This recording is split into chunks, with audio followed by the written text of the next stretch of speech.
This is Coffee, Country, and Cody. Veterans Day 2024 from the Opry Plaza Acuff House Studio. Good morning. I'm Bill Cody. That's Kelly Sutton, Charlie Mattos, Annie Nye, our studio director. Jeff Roberts, Rock Solid Roberts. He's in master control, which is just upstairs from the living room here where we sit. This was actually Mr. Acuff's living room. There's a great photo. If you take a tour, maybe you get to see it. It hangs on the wall of him sitting with his arms around his knees, watching television, and he was sitting about where you are there, Charlie, in his recliner or in his easy chair, and watching. Zach Bennett tends to think he was watching the Opry. Oh, wow. Okay, well, that would make sense. One of the live right? TNN days when they were doing the Opry live. But welcome in on Veterans Day. I have a couple of remembrances here that I keep with me at all times in my car. I keep my little Poppy. Nice. My little buddy Poppy. That's what they're called. Wear it proudly, the VFW logo. And I got this at the four-way stop a few years back and would get them every year at Memorial Day and 4th of July and certainly Veterans Day for the VFW. And put that on my dashboard and remember my father who fought in World War II. Wow. My dad would have been, this 2024, he would have been 102 in July of this year. Oh, wow. Yeah. Well, I can always remember my dad's birthday. It's WSM's birthday. Yeah. He's October 5th. But we have come into the modern age. Oh. The new Poppy is metal, and it bends this little clip here, bends the bottom, so you can do it Clip like it on. that Oh, with that's the VFW nice. logo on there. That looks See? nice. So I barely do see it over your computer. Yeah. There it is. I do like that. That's the way the political buttons used to be in like the 50s. So that is now considered the modern era in Cross Plains, Tennessee. Nice. That we've got 1950s technology. all things old are new again. That's true. That's right? true. They Retro. just- It's they- retro, Bill. they It makes commit- it more valuable. Distressed. That's the other one they can Yes. charge you more for if Yep. it's distressed, Yeah. especially with jeans. Yeah. I've noticed. So welcome in and happy Veterans Day. We'll run down the Nashville Veterans Day Parade, which we had no idea what a big deal our parade is until we started doing some homework this morning. And Kelly Sutton's talking about all these famous folks in country music.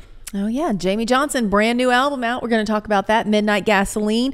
Talk also about the Grammy nominations.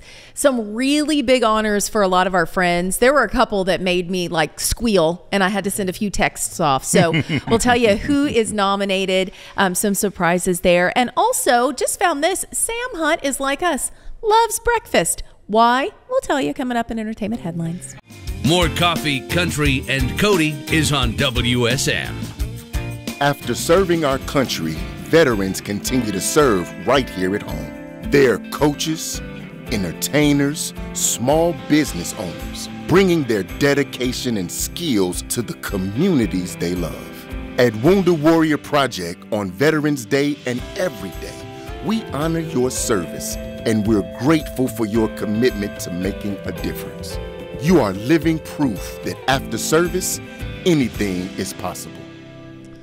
A montage, particularly if you're watching, of all the folks that are represented in the Wounded Warrior community. WoundedWarriorProject.org for more, to learn more, to donate. WoundedWarriorProject.org. But up close and personal with Angie Lupe this morning. U.S. Army veteran and a wounded warrior, joining us from her home there in Albany, New York. It's great to have you on Coffee, Country, and Cody in Nashville. Have you ever visited the Music City? Oh, yes. I've been there twice. Yeah. And was it music related that you came, or what was it, Angie? Of course. I've always wanted to go to Nashville, and I have an Army buddy that lives near Knoxville, so my mother-in-law and I made 2 trips past few years, road trips. And did you go to the Grand Ole Opry or some other venue? I did not. I was supposed to my second trip, but it didn't work out that way. Well, But hey, that has always been on my list. we have an open door policy for you, okay? That's right. Oh, that's awesome. Angie, I understand that you also play guitar, and that was really a pivotal point in coming back and finding someone to help you really get back into music with a music therapist. Oh, absolutely. Actually, music is in my blood for generations, and even before Iraq, I was in bands and sang, played guitar, piano, everything. And then once I was injured, I couldn't do it anymore, and it took many years. But once I got hooked up with Wounded Warriors, they found me a music therapist, Mark, and he was like, well, let's start with a ukulele. It's smaller, and so I could play a ukulele and a mini guitar. Oh, that's so great. Well, please tell me that Don Ho's Tiny Bubbles was the first thing you learned on the ukulele. Actually, it was Stand By Me. Oh, that's a great one. That is a great so one. your story but I gotta is... say, too. I'm sorry? I'm sorry. I just have to say, like, my extreme background with my family is country. So I want to thank you guys for having me on. It means a lot. Well, we sit here on the Grand Ole Opry Plaza looking at the entrance to the Opry House in the home that was once the residence of Roy Acuff, Country Music Hall of Famer and the Opry ambassador, face and voice of the Grand Ole Opry for so long, and Opryland USA, the theme park. So many of our stories from Wounded Warriors were people who joined right after September 11th, 2001. They just felt compelled to become a part of the U.S. military in some capacity. You had joined a couple of years before. What was the backstory? I know I read something about your grandfather was instrumental in influencing you to want to join the military. Oh, yeah. And he was one, he used to, he was a World War II vet, and he also actually wrote music for famous country singers back in the day. And so that's where I get my music mostly from. But I had got my associate's degree. I joined in 99. I had gotten my associate's degree working on my bachelor's, and I just felt like there was something more. And I used to meet with my grandpa a lot for lunch at his place, and he said, this is more. And so I jumped on it, and I researched all the branches, and my grandpa was Army Air Corps before the Air Force, so I joined the Army. And I also read where the misconception of women in combat, did that enter the picture for you at all when you joined in 1999, only to be injured later? Oh, yeah. That's a big factor. I'd like to say it's getting better now, but I'm not so sure. But, yeah, especially with Iraq. In 2003, I was in the reserves. Got a call on a Wednesday, report on a Friday. Going 14 months, didn't know where we were going until we were in the plane. And I ended up being a female gunner on top of the vehicles, covering Baghdad to Mosul. I was a medic and part of the QRF, which when you're on a base, you go out and fight. And most of that is primarily male jobs. So it was a struggle. It was interesting, and I learned a lot. And what were the circumstances when you were injured? Tell us that story before we finish up this morning. I had a few things happen. I have chemical nerve damage. I was also hit by a mortar. I was actually in a shower tent, and they were lobbing the mortars over the perimeter, getting closer and closer. And I was part of QRF, so I was trying to get to my headquarters to get my weapons to go out to the perimeter and fight. And a mortar went off approximately 10 feet from me. And I don't remember much. I woke up a couple days later and had fluid coming out of my ears, and I was never right after that. I went back to duty and came home with my unit, and then things got a lot worse, and now I'm paralyzed. I have a form of ALS called PLS, the brain injury, and all that not so fun stuff, but I'm still here and trying to make a difference. You certainly are an inspiration. Angie, thank you so much for talking to us this morning, and thank you for shining a light on Wounded Warrior. I know they were a huge part of your story as well. Oh, yes. They are the reason I have a mission now, and that's to help as many vets and caregivers and families as I can through my music. And maybe one day bring your guitar to the stage of the Grand Ole Opry for your debut, huh? Oh, my gosh, I would love that. We'd love it, too. I would love that. I've got over 30 songs written and a national release, and my first book is in publishing as we speak. So I'm trying to do a lot, give back, and I can't say enough good things about Wounded Warrior Project. They they truly saved my life, and they save lives every day. I like the fact. So thank you for that. She won't be doing cover tunes. She'll be doing originals. She's got original material. I love it. Angie Lupe. Oh, yes. Thank you so much for coming on this morning. U.S. Army veteran, wounded warrior. Find out more, donate. It's all on the website, woundedwarriorproject.org. From WSM Radio, this is Coffee, Country, and Cody. Yes, it is. Veterans Day in our city is a bigger deal than we ever realized. We knew it was a big deal, so proud of it, but we didn't know we were number 5 in the nation as far as Veterans Day activities are concerned. Tell you more about that. Kelly Sutton's top stories in entertainment. Who are you talking about? Yeah, I just got a text from one of my friends that said I'm getting ready to head down and get set up to watch the parade, and I was like, oh, it doesn't start until 11, but You I want a guess good spot. you want a good Yeah. spot. Yeah. You Yeah, get my down there, poppy. get your That's right. your lawn chairs out, and get everything set up for it. I'm a VFW poppies. I'm good to go. You're ready. You You're can gonna wear put one put with it in your it. lapel. Yeah, I No, do. put the metal one up there. I thought There you had the go. metal one on. No, Well, he just clipped it. But you can because put it my in your computer was boutonniere. blocking Put it where your boutonniere goes. I'll let you dress me here. Okay, well, I'll Okay. fix you There up you here in a go. minute. I know you will. All right. You always do. Entertainment. Let's talk about Dolly Parton. Which song is she most proud of? I mean, this is a hard question Okay. to answer. I have a guess. You have a guess? Okay, I have not seen that. I'm not cheated. I'm going to say Coat of Many Colors. Okay. What do you think, Bill? Well, that's a good call. Tennessee Mountain Home. Oh, that's a great one. I was thinking Hard Candy Christmas maybe because she sings it so often, and she said it really reminds her Well, of yeah. growing up. I Will Always Love You. I Will Always obviously. Love You. Okay. Well, I will say some of us are right, some of us are not. I told Porter Wayne Wagner, I said, I am leaving. I am finally leaving here. And if you're going to shoot me, you're going to shoot me in the hind end because I'm turning around and walking out of here. She said that. I will always love you. That's That the way was whole it? thing That's how down. it went down? Yeah, I cleaned that up for Okay, broadcast. good. I'm glad. That's what she told me. She laid it on the line. Well, she said it was time to go. He didn't believe her, but she said it was time The to other go. part was, said, sued me for $1 million. I paid him back. Then he come back and apologized. Didn't give him $1 million back. Oh, there it is. I wondered about that. Well, she was talking to an online publication. She said, you know what? I have deep respect for all of my songs, but I think the one that's most personal to me is Coat of Many Colors. Yay! Good call, Charlie Mattos. She said, because it talks about my mom, it talks about my parents, and it kind of gives you insight as to how I grew up. It also covers bullying, acceptance, and all of that. And then she said, of course, the one that is the most recorded. What is the most recorded Dolly Parton song? Anybody guesses? Oh, gosh, I Will Always Love You would have to be up there. Yeah.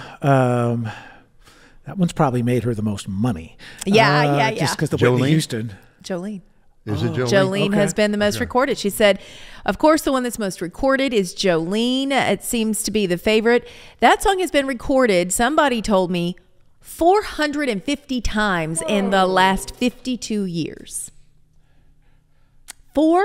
450 times. Can you believe Why it? would you ever put on like real clothes and do anything other than wear a house coat and go down to the mailbox? And get your money. Yeah. 'Cause Well, now she's we have Dolly. direct deposit. Also, You don't even have to do that. I can't imagine anyone would ever name their child Jolene after that song. Well, we had it. A mayoral candidate here in Nashville had it as his wedding song. Did he not, Charlie? Correct. Which, as great Was a it Bill song as it Boner? is. No. Who was It's it? not a wedding song. Someone who got 3% of the vote in the mayoral election. The one that Megan Barry won. Okay. Yeah, it's not a wedding song. Yeah, I It's don't know not how a it wedding song. Came up in conversation. Yeah, that was our wedding song. Well, Jolene? good for you. Can we meet your wife? Are they still married? I'm going to guess probably not. She said the second to her all-time favorite, Coat of Many Colors, was one. Number 2 was I Will Always Love You. All right. And, that was the one that Elvis wanted to record, and the Colonel wanted the publishing, and she said no and passed on it. But thank goodness she didn't give up the publishing rights on it, because then Whitney Houston came along and made it a huge smash hit. Did he want to share or did he want the whole thing? Do you recall? I think he wanted 50%. He That's wanted what I half. thought. Yeah. I didn't know if it was more than that or if it was, And she said, I'm sorry, I can't do that. Good for Can her. you imagine, though, Elvis being the biggest star in the world at the time, and they come to you and they say, Elvis wants to cut your song, but we're going to have to get 50% of your publishing rights. The fact that she said no is just unbelievable, right? And I think... I mean, she was already a star. I think that helped. I think if you were if you were news struggling, songwriter, you take that. For sure. But I also know for her personally, it is one of the few regrets she has in her remarkable career is that she didn't have an Elvis cut. Yeah, Elvis didn't sing her wanted song. that. But that's okay. Okay, one more story for you before we move on. Vince Gill, our buddy, playing with the Eagles. The residency is happening at the Sphere. I really wanted to go see this. And I say wanted past tense because then I saw what the entire thing looks like in the Sphere. And I got a little overwhelmed just watching the video of it. And apparently Vince is a little overwhelmed playing on that stage. He said the ceiling is 15, 20 times larger than anything that I've been in. It's just massive. And he said, I started feeling a little loopy when I was in rehearsal because you would look up and you would see the scope of all of these things flying around you. He said it felt like I was moving on stage when I'm standing still. But now he's kind of over it. He knows not to look up. And he also said, love this. He said, I have never been ignored by more people than when I'm playing at the Sphere. You're playing and all they're doing is staring at the stuff on the ceiling. They are paying no attention to you. It's kind of fun, actually. So if you want to go see him, he's at the Sphere with the Eagles. And you know that feeling when you're sitting in your car and the car next to you moves and Yes. peripherally, Yes. all of a sudden You think you're moving. It's that sort of thing that he's talking about. I could not. I showed Renee just cell phone footage that someone Yes. took, and she goes, "Oh, that's amazing," and I could not do. That's exactly what I said. It's too much. It's sensory overload. It was a lot. Yeah. More coffee, country, and Cody is on WSM. I love to go to TN Trails and Vacation, tntrailsandbyways.com. You got it? So you go there, and all of a sudden I decided to type in Dolly, just because we did that story a little bit ago. Kelly had that.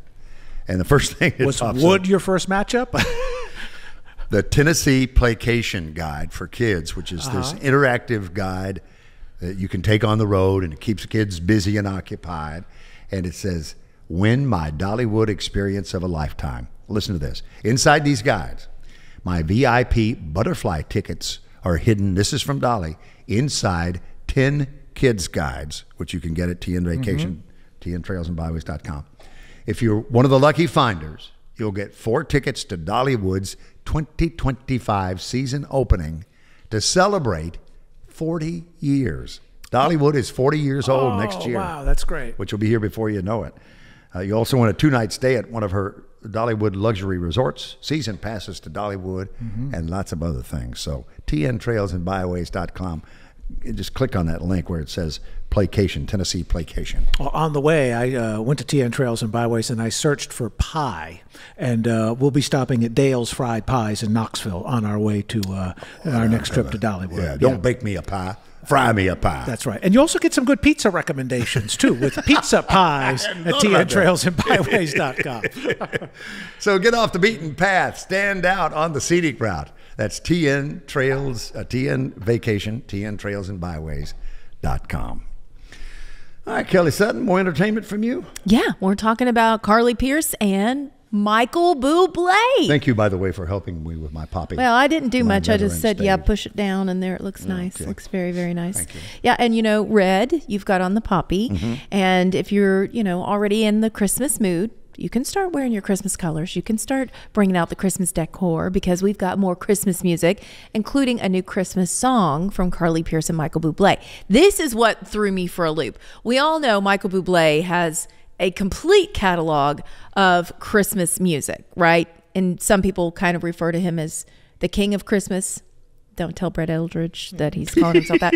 But he said, and I quote, I just recorded the greatest Christmas song ever.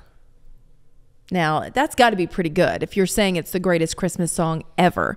That's the claim that he made in an Instagram video. He and Carly Pearce were goofing around and being silly. I'll show you this video first, and then we'll give you a little sample of the song. So the video is something viral that's been going around. They call it the suspect challenge. So someone is running and they'll say, suspect refused to stop at a stoplight. You know, just something silly, but it has to do with that particular person. Here's Carly and Michael having fun. Suspect won't come to a recording session without a bottle of wine. Suspect won't wear headphones in the studio because he doesn't want to mess up his hair. No, because it took 6 7 hours for this. Suspect won't stop chewing gum even in a really sad music video. Because I'm anxious! Suspect won't stop holding his blue balls. Dude. Oh, he actually has stress reliever. Okay. Yeah. Well, if you saw the hilarious. video, it helped. Yeah. Okay, here's a little sample of the song. We don't have much detail on like when it's going to come out or if it's part of a bigger project. Take a listen to the song. Oh, that's me. That's you. Well, that's you know what that is. That's the greatest sounding Christmas song I've ever heard. It is beautiful. Right? It's the sound of silence. Star, and I wish I knew just what to do. Lord, I think I need your light on this cold and silent night. I'm just hanging on. It's all that I can do. All right, and it gets even better. I hope you like that little bit. Thank you. Oh, he said, I don't think I've written something this meaningful since we wrote the song Home. He said, I only broke down 23 times while writing it. So whatever the name of the song is when it comes out, just know it was really, really special when he wrote it. And I'm excited that Carly Pearce is part of it. Okay, Jamie Johnson, speaking of writing some good stuff, has a brand new album. It's out. It came out on Friday. Midnight Gasoline is the name of it. First album of original music that he has released in 14 years. That's how lazy he is. Oh! How lazy he is. I'm going to tell him you slow said down that. there in South Alabama. I'm going to tell him you said that. We're in no hurry. We're in no hurry. Oh, my gosh. 14 years just about right for a man to release an album. You know? Here's mine. He had something to say. Took a while to get it put together, but he had something to say. He's got 12 tracks on here, including 2 collaborations with Randy Houser. He recorded this at the historic Cash Cabin, of course, once owned by Johnny Cash, now owned by his son, John Carter Cash. He said, you know what? There was something about that place. There's a spirit about it, and I love it. He said, it feels like home to me. Straight ahead, Jamie Johnson. You know what that feels like? What? Don Williams. Yeah. Just that laid back groove and that downbeat. Yep. Just kind of pacing along. Singing along. Midnight Gasoline. He also has 21 Guns on this album, which I know you are such a huge fan of that was song. one of my picks of the week a while back. And then I thought of Charlie. Heard a song the other day. It's called Every Night is Saturday Night in New Orleans. That's and that so being Charlie good. and Renee's favorite town, your honeymoon town, I thought about you. That's going to be the first song I'll track on my way home. And What Have You Go is listen on to there it. as well. Yes, Yeah. it's incredible. So congratulations to our friend Jamie Johnson. Sam Hunt, he's like us. He likes breakfast. I thought you guys should know about it. Any particular breakfast? He said, you know what? In a recent interview, he said, I just really like having breakfast at home. And here, I'll let him tell you more about it. I still just sit there and look at them sometimes in the morning at breakfast like, how did this happen? This feels like overnight. We've got 2 now. There were 4 of us sitting in here, or 4 of us in the car when we were driving down the road. 2 years ago, there was just Hannah and I. But it's going great. I think breakfast is my favorite time of day. We get up, sit around the table, and Lucy's really coming into her own. We're spending a lot more time together because Hannah's got her hands full with the new baby. We're having a blast. It's great. They're coming along. I don't think I've messed anything up too badly yet. It's his favorite time because he gets to see his kiddos. Gotcha. Isn't that sweet? That was such a sweet sentiment. And what a different world for Sam, because he's right. You know, he went from they were dating, they got married, had some issues, got it worked out. Now 2 under 2. Boom, there you go. So I think Lucy's older, so it's not 2 under 2, but still having 2. It just feels like it. It just feels like it. So Country House is Sam's new single, currently making its way up the country charts. You can find it on his Locked Up EP. If you haven't seen it, really cool pictures of him and his wife kind of looking like John Carter and June Carter Cash and their, or I'm sorry, not John Carter, Johnny Cash and June Carter Cash walking it looks like outside of a prison. So he did that whole black and white photo shoot. She has her hair done. Very, very cool. So look for Locked Up. Okay, Grammy nominations are out. They came out on Friday. Congratulations to everybody who got Grammy noms, including, but not limited to, our friend Maggie Rose, who got a nom for her album, whom we absolutely adore. She's amazing. Americana star. It's No One Gets Out Alive. So just big kudos to her. Best country album: Chris Stapleton, Lainey Wilson, Post Malone, Beyonce, and Casey Musgraves for Best Country Album. Best Country Song: Post Malone with Morgan Wallen, Jelly Roll, Beyonce, Shaboozey, and Casey Musgraves. And Best Country Solo Performance: Chris Stapleton, Jelly Roll, Shaboozey, Beyonce, and Casey Musgraves. So if you're keeping track at home, Shaboozey got 6 nominations, including one in an all genre category, which is super tough. Like when you hear about it, you go, oh wow, that's really cool. He's in the Best New Artist category. He's up against Benson Boone, Teddy Swims, Sabrina Carpenter, Chappell Roan, Ray, I'm going to say this wrong, Kangbin, which we were looking at it. It's a trio out of Texas, and Doechii. So, yeah, it's a tough category. Yeah. Sabrina Carpenter and Chappell Roan in the same category. Yeah. That's going to be kind of a barn burner. And also, album of the year overall genre, all genres, Cowboy Carter from Beyonce got into album of the year. Really? Did Yeah. Taylor as well for Tortured Poets Department? No, she did not. Really? No, she did not. That's surprising. Now, her duet with Post Malone got nominated. Yeah, Fortnite? Yeah. Okay. But that was, I thought that was kind of a weird one. I thought for sure she would get that nomination. So congrats to all the Grammy nominees and to my friend Jesse Alexander, who is up for Songwriter of the Year, all genre. I'm so happy for you. And Veterans Day 2024 in Nashville, Tennessee, here in about 10 minutes. 9 o'clock. The parade will kick off at 11:11, but they're going to start blocking off streets downtown between 14th and 1st on Broadway. They'll be shut down. And I saw that we are recognized by Mission Continues Nashville Platoon as the 5th largest parade in the United States. 60,000 or more will attend, 50 plus floats and bands. Happy Veterans Day.